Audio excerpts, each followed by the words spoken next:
ಇದನ್ನ ನೀವು ಯಾವತ್ತಾದ್ರೂ ಯೋಚನೆ ಮಾಡಿದ್ದೀರಾ? ನೀವು ಕೆಲಸ ಮಾಡೋ ಸ್ಥಳದಲ್ಲಿ ಬೇರೆ ವ್ಯಕ್ತಿಯನ್ನೇ ಎಲ್ಲರೂ ಗಮನಿಸ್ತಾರೆ. ನೀವು ಅವರಿಗಿಂತಲೂ ಎಷ್ಟೇ ಟ್ಯಾಲೆಂಟೆಡ್ ಹಾರ್ಡ್ ವರ್ಕಿಂಗ್ ಪರ್ಸನ್ ಆಗಿದ್ರೂ ಕೂಡ ನಿಮ್ಮನ್ನ ಯಾರು ಕೇಳೋದಿಲ್ಲ.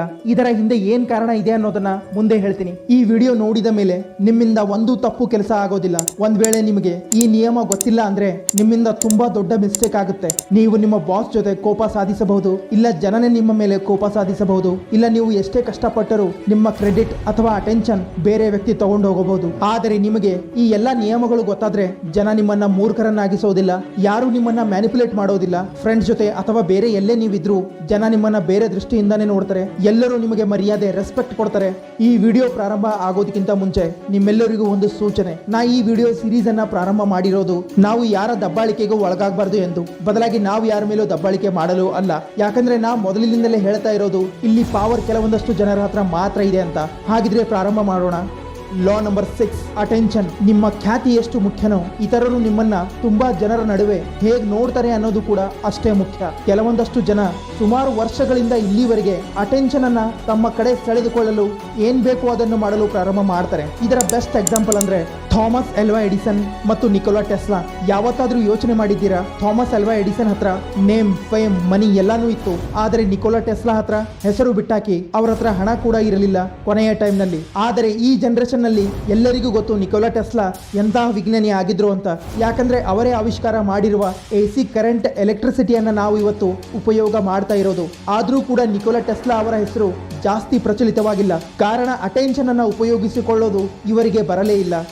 ಆದರೆ ಇನ್ನೊಂದು ಕಡೆ ಥಾಮಸ್ ಆಲ್ವಾ ಎಡಿಸನ್ ಅಟೆನ್ಷನ್ ಅಂದ್ರೆ ಗಮನ ತನ್ನತ್ತ ಸೆಳೆದುಕೊಳ್ಳಲು ಅವರು ಆವಿಷ್ಕಾರ ಜನರ ಮುಂದೆನೆ ಮಾಡ್ತಾ ಇದ್ರು. ಹೇಳಲಾಗುತ್ತೆ ಒಂದು ಆವಿಷ್ಕಾರದಲ್ಲಿ ಒಬ್ಬ ವ್ಯಕ್ತಿಯನ್ನ ಇವರು ಚೇರ್ ಮೇಲೆ ಎಲೆಕ್ಟ್ರಿಕ್ ಶಾಕ್ ಕೊಟ್ಟು ಸಾಯಿಸಿದ್ರು. ಅದಕ್ಕೆ ಹೇಳಿದ್ದು ಕೆಲವೊಂದಷ್ಟು ಜನ ಅಟೆನ್ಷನ್ ಅನ್ನ ಗಿಟ್ಟಿಸಿಕೊಳ್ಳಲು ಏನ್ ಬೇಕು ಅದನ್ನ ಮಾಡಲು ಪ್ರಾರಂಭ ಮಾಡಿದ್ದಾರೆ ಅಂತ. ಇದರಲ್ಲಿ ಇವತ್ತಿನ ಪೊಲಿಟಿಕಲ್ ಲೀಡರ್, ಸೆಲೆಬ್ರಿಟೀಸ್, ಬಿಸ್ನೆಸ್ ಮ್ಯಾನ್ಗಳು ಕೂಡ ಅಟೆನ್ಷನ್ ಅನ್ನ ಉಪಯೋಗಿಸಿಕೊಳ್ಳೋದನ್ನ ಕಲಿತಿದ್ದಾರೆ. ಫಾರ್ ಎಕ್ಸಾಂಪಲ್ ಅಂದ್ರೆ ರಣವೀರ್ ಸಿಂಗ್. ಯಾವತ್ತಾದ್ರೂ ಯೋಚನೆ ಮಾಡಿದ್ದೀರಾ ಈತ ಯಾಕೆ ಈ ತರ ಬಟ್ಟೆ ಹಾಕ್ತಾನೆ ಅಂತ? ಈ ತರ ಬಟ್ಟೆ ಧರಿಸಿ ಅಟೆನ್ಷನ್ ಅನ್ನ ಗಿಟ್ಟಿಸಿಕೊಳ್ಳುವ ಪ್ರಯತ್ನ.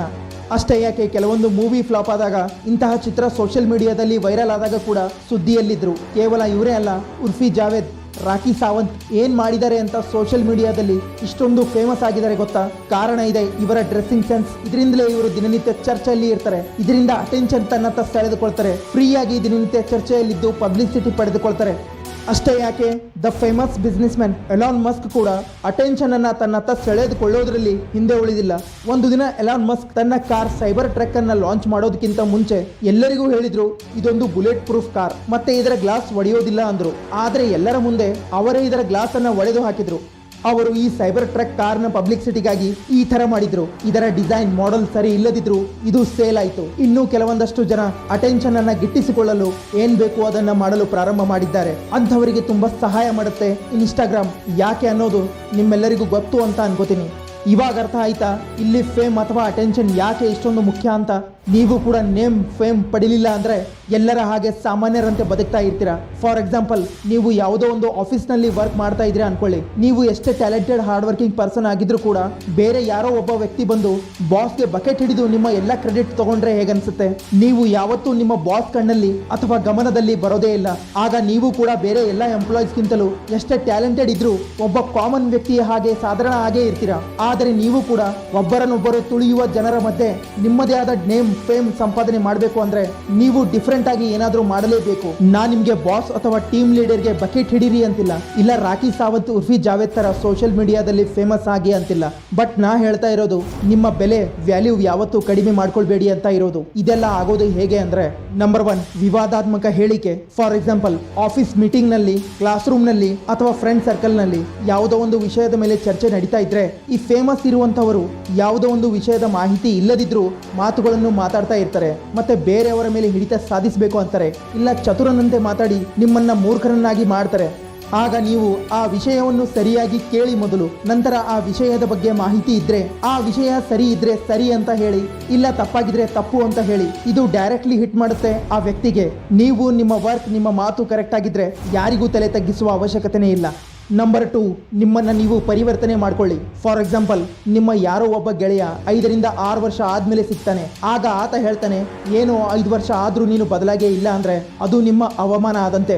ಯಾಕಂದ್ರೆ 5 ವರ್ಷದಲ್ಲೂ ನೀವು ಬದಲಾಗಿಲ್ಲ ಅಂದ್ರೆ ಹೇಗೆ? ನೀವು ಕಂಪ್ಲೀಟ್ಲಿ ಫೇಲ್ ಆದಂತೆ. ಅದಕ್ಕೆ ನಿಮ್ಮನ್ನ ನೀವು ಎಜುಕೇಟ್ ಮಾಡ್ತಾ ಇರಿ, ಹೊಸ ಹೊಸ ವಿಷಯಗಳನ್ನು ಕಲಿತಾ ಇರಿ, ನಿಮ್ಮನ್ನ ನೀವು ಸಮಯದ ಜೊತೆಗೆ ಪರಿವರ್ತನೆ ಮಾಡ್ಕೊಳ್ಳಿ. ಕೊನೆಯದಾಗಿ ಇಷ್ಟೇ ಹೇಳ್ತೀನಿ, ನೀವು ಎಲ್ಲರೊಂದಿಗೆ ಹೊಂದಿಕೊಳ್ಳುವ ಅಥವಾ ಎಲ್ಲರ ಮಧ್ಯೆ ಕಳೆದು ಹೋಗುವ ಅಗತ್ಯವಿಲ್ಲ.